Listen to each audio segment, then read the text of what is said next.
सचिन पायलट का बड़ा खेल। तीखी तकरार कब तक रहेगी बरकरार। दो गुटों में बटी कांग्रेस की कहानी। जनता के होंगे काम या पायलट की वजह से होंगे निष्काम। क्या पायलट को 3 मंत्री पदों से करना होगा संतोष। नहीं मिली प्रियंका, क्या राजस्थान में अब बनेगी लंका। नमस्कार, आप देख रहे हैं मनोदर बुलेटिन और मैं हूं आपके साथ छवि फागना। देश की ग्रैंड ओल्ड पार्टी कांग्रेस में पिछले 1 साल से सियासी संग्राम अपने चरम पर है। कांग्रेस में मंथन और चिंतन का दौर चल रहा है। फिलहाल राजस्थान में मुख्यमंत्री अशोक गहलोत व पूर्व उप मुख्यमंत्री सचिन पायलट के खेमों में बची कांग्रेस में एकजुट होने के संकेत नहीं मिल रहे हैं। उधर जब बीते साल मुख्यमंत्री अशोक गहलोत के साथ सचिन पायलट का मतभेद हुआ था, तब सचिन पायलट ने बगावत की थी। कांग्रेस पार्टी के शीर्ष नेतृत्व के हस्तक्षेप के बाद सचिन पायलट मान गई थी। सरकार में सचिन पायलट की भागीदारी बढ़ाने का वादा भी किया गया था। वहीं पायलट गुट के विधायकों को मंत्री या फिर राज्य के किसी बोर्ड में सदस्य या चेयरमैन बनाने का भी वादा किया गया था। कलह समाप्त कराने के लिए अस्थायी समाधान तो निकल गया, लेकिन विवाद जस का तस है। पायलट समर्थित विधायक पूछ रहे हैं कि आखिर पंजाब में विवाद का समाधान 10 दिन में हो गया, तो राजस्थान में 10 महीनों के बाद भी रास्ता आखिर क्यों नहीं मिला।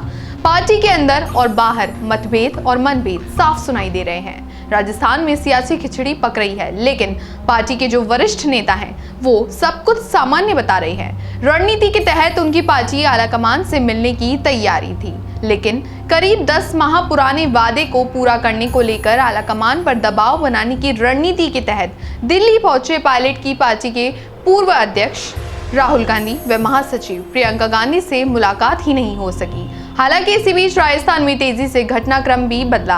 पहले दबाव में नजर आ रहे गहलोत ने पायलट खेमे के कुछ विधायकों को अपने पाले में ही ले लिया।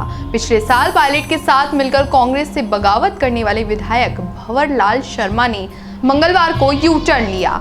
उन्होंने कहा कि गहलोत को आलाकमान ने मुख्यमंत्री बनाया है। सचिन नेता है मगर गहलोत सुपर नेता। पायलट को भी उन्हें नेता मानना पड़ेगा। 2 अन्य विधायक विश्वेंद्र सिंह और PR मीणा भी पाला बदलकर गहलोत खेमे में पहुंच गए।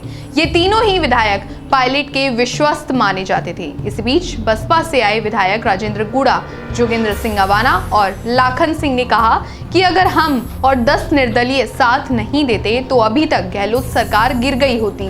हमारे कारण सरकार बची है, अब हमें अपना हक मिलना चाहिए।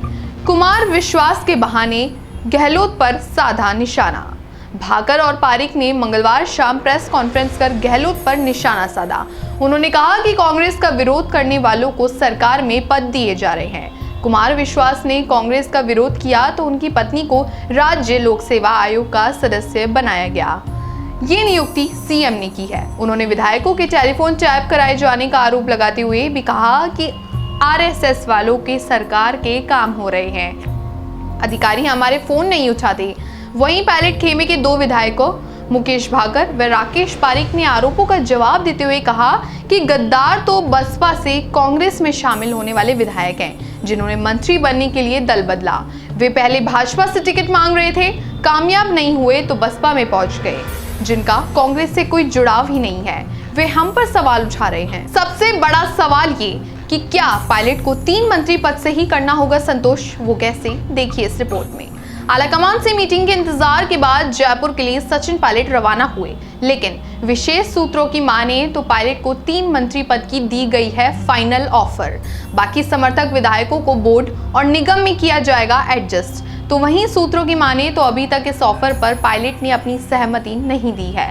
पायलट अभी भी अपने लिए मांग रहे हैं 5 से 6 मंत्री पद, लेकिन इस बार आलाकमान से आई है 3 मंत्री पद की 2 टूक। अब जयपुर में अपने समर्थक विधायकों और कार्यकर्ताओं से चर्चा के बाद ही पायलट कोई फैसला लेंगे। इसी बीच एक और बड़ी खबर सामने आ रही है और वो ये कि अगर पायलट 3 मंत्री पद के लिए मान जाते हैं तो गृह मंत्रालय जैसे भारी विभाग हो सकती है भरपाई, यानी सचिन पायलट को गृह विभाग दिया जा सकता है। अमूमन गृह मंत्रालय या तो अपने पास मुख्यमंत्री रखते हैं या दूसरे नंबर के नेता को दिया जाता है ये विभाग। हालांकि सीएम गहलोत गृह विभाग को आसानी से नहीं छोड़ेंगे, लेकिन इस सियासी विवाद को निपटाने का बस यही एकमात्र विकल्प बचा है। इसलिए सीएम गहलोत को भी एक कदम पीछे खींचना ही होगा, मगर ये सब मुमकिन तब है जब सचिन पायलट मान जाएं। परंतु मुख्यमंत्री अशोक गहलोत का 2 महीने का होम क्वारंटाइन मंत्रिमंडल विस्तार में बाधा भी बन सकता है, लेकिन इस पर भी सियासी जानकारों की टिप्पणी आई है। अगर पायलट 3 मंत्री पद के लिए हाँ भर देते हैं तो सीएम अशोक गहलोत भी मंत्रिमंडल विस्तार के लिए राज्यपाल को पत्र लिख देंगे। हालांकि सारी बातों का लबोलुआब राजस्थान की सियासत में कुछ नए मोड़ की ओर इशारा कर रहा है और अब देखना ये होगा कि आखिर 2 खेमों में बची कांग्रेस कब एकजुट होगी।